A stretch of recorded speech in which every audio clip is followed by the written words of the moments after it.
درمیان میں کھڑے ہو کے ان سے بالواسطہ خطاب کرنا ہے. اور پھر علی محمد خان جو جمہوریت کی اس راہ کی تصویر انہوں نے اس دن بھی آشکار کی تھی جب عمران خان کے آخری ساتھی کے طور پہ آخر میں وہ قومی اسمبلی کے اجلاس سے نکلے تھے.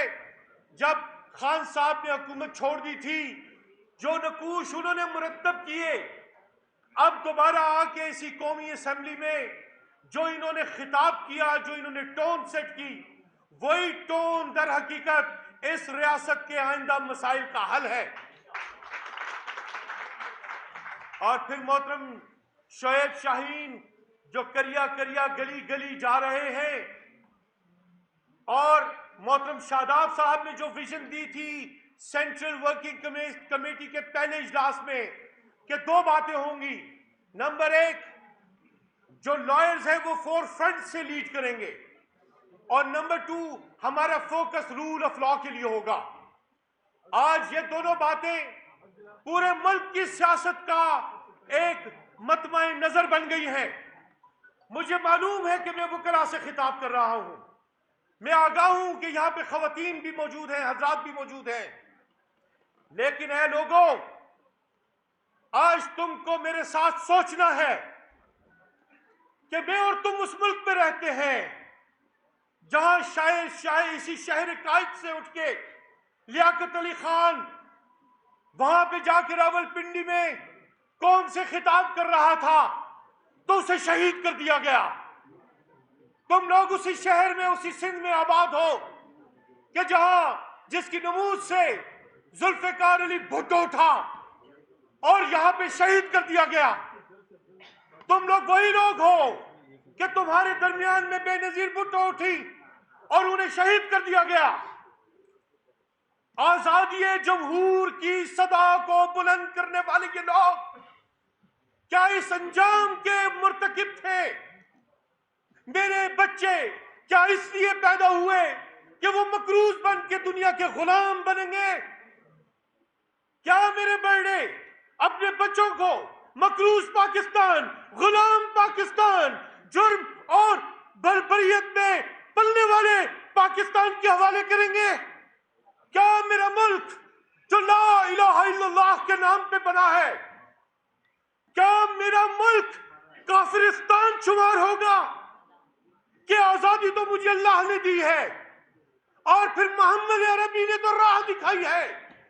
قربانی کی بات ہو تو پسران علی کرم اللہ وجہہ، امام حسن، امام حسین دونوں شہید ہوئے، کربلا کی تاریخ رقم ہوئی، اور ہم تو وہ لوگ ہیں کہ امت محمدی میں ہم لوگ یہاں پہ کھڑے ہو کے ہر دن اللہ کی راہ میں سجدہ کر کے گزارتے ہیں.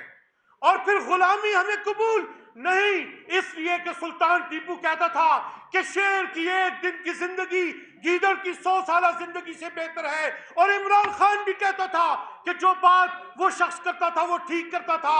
ایبسولوٹلی ناٹ، کوئی غلامی نہیں، کوئی سر جھکانا نہیں. آزاد پاکستان، آزاد ملک، آزاد قیادت، آزاد سفارت، یہ ہے میرا ملک. اور میں جب آئین کو پڑھتا ہوں دوستوں، میں اپنی بات ختم کرتے ہوئے آپ کو لائن دے کے جاؤں گا بحیثیت سیکریٹری جنرل آئین پاکستان. میرا آئین کہتا ہے، آپ سینئرز یہاں پہ موجود ہیں، بار کاؤنسل کے ممبرز موجود ہیں، میرے صدر موجود ہیں، میرے چیف آرگنائزر، میرے سابقہ صدر اسلامی جمہوریہ پاکستان موجود ہیں. آئین میں کہا گیا کہ حاکمیت اللہ تعالیٰ کی ہے، اور دوئم یہ کہ یہاں پہ ملک کے خداداد پاکستان میں حق کے آزادی اظہار اور کیسے چلنا ہے اختیار عوام کے پاس ہے، اور عوام یہ اختیار اپنے منتخب نمائندوں کے ذریعے انجام دیں گے. یہ میرے آئین کی بنیاد ہے. اب میں آگے بڑھنے سے پہلے تم میں سے پوچھوں گا ہر ایک سے، کیا میری ان ایوانوں میں تمہارے منتخب نمائندے بیٹھے ہیں؟ مجھے پورے ایوان کی گواہی چاہیے. کیا ان ایوانوں میں تمہارے منتخب نمائندے بیٹھے ہیں. جب تمہارے منتخب نمائندے وانوں میں نہیں بیٹھے تو اس قوم کا اختیار کون چلائے گا؟ اس ملک میں فیصلے کون کرے گا؟ کس نے کہا کہ ہم کسی فوجی جنرل کے خلاف ہیں؟ کس نے کہا کہ ہم پاک آرمی کے خلاف ہیں؟ کس نے کہا کہ ہم جوڈیشری کے خلاف ہیں؟ یہ ہمارے ادارے ہیں، لیکن قیادت کا حق عوام کے منتخب نمائندوں کا ہے. دوستو، آئین پہ عمل کرنا ہے تو انتخاب کا حق لینا ہے. آئین پہ اگر عمل کرنا ہے تو ہمارے بنیادی حقوق کے تحفظ کو یقینی بنانا ہے. اب تم سے پوچھتا ہوں، دوبارہ گواہی دو، کیا تمہاری چادر اور چار دیواری محفوظ ہے؟ کیا تمہارے بنیادی حق محفوظ ہیں؟ کیا تمہارا مستقبل محفوظ ہے؟ اگر نہیں ہے تو یہی تو گواہی ہے نا، یہی تو مسئلہ ہے. اس ملک کو آگے چلنا ہے ڈگنیٹی کے ساتھ، وقار کے ساتھ، عزت کے ساتھ، احساس کے ساتھ، مکان کے ساتھ، روشن خیالی کے ساتھ، آزادی کے ساتھ. تم نے چھوٹے سے اس جیل خانے میں ذوالفقار علی بھٹو کو ڈال دیا. آج تم اسی چوکھٹ میں اور موت کے سزاواروں کی اس چوکھٹ میں لا کے عمران خان کو رکھ کے یہ کہتے ہو کہ وہی حق تم نے عمران خان کے ساتھ کرنا ہے. عمران خان جیل میں نہیں ہے، میں اور تم سب جیل میں ہیں. یہ ایک حقیقت ہے، مان لو. یہ ایک حقیقت ہے، مان لو. دو گواہی. کیا صرف عمران خان جیل میں ہے؟ ہم بھی جیل میں ہیں کہ نہیں ہیں؟ جواب دو مجھے، ہم اور تم جیل میں ہیں کہ نہیں ہیں؟ ڈنڈا برستا ہے، ڈنڈا برستا ہے. کہتے ہیں کہ ڈنڈے کی زبان چلے گی. اور پھر ہم انصاف کے لیے دوستوں کس کو دیکھتے ہیں؟ آج کے اس اجتماع کی بنیادی پنچ لائن یہ ہے، ہم انصاف کے لیے دوستوں کس کے پاس جاتے ہیں؟ جواب دو، میرے ساتھ جڑو. ہم کس کے پاس جاتے ہیں؟ ہم کس کے پاس جاتے ہیں؟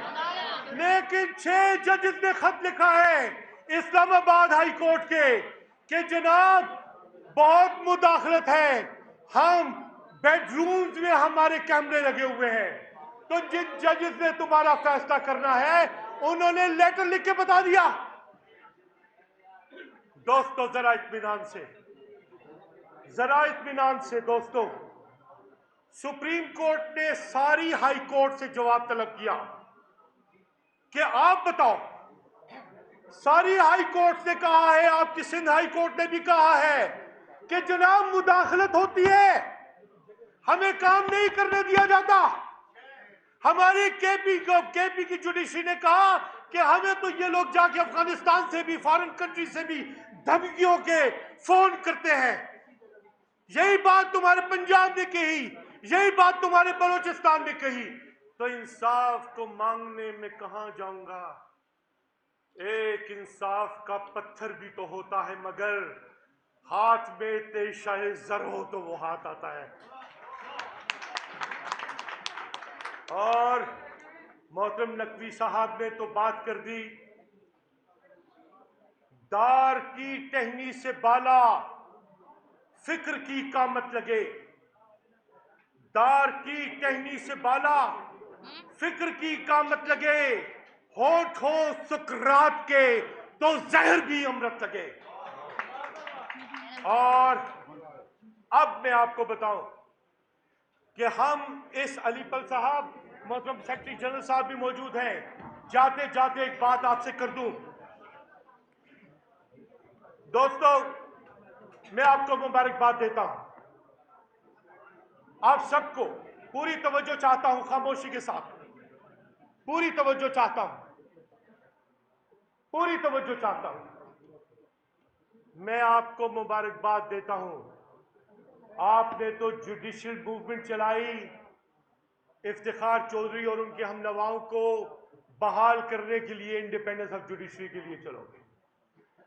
اب آج سے شہر کراچی میں، یہاں اس بار ایسوسی ایشن میں آج تحریک کا آغاز ہوتا ہے، اور آج سب سے پہلے جس نے ہمیں انصاف دینا ہے، میں نے اور آپ نے مل کے اسے انصاف دلانا ہے۔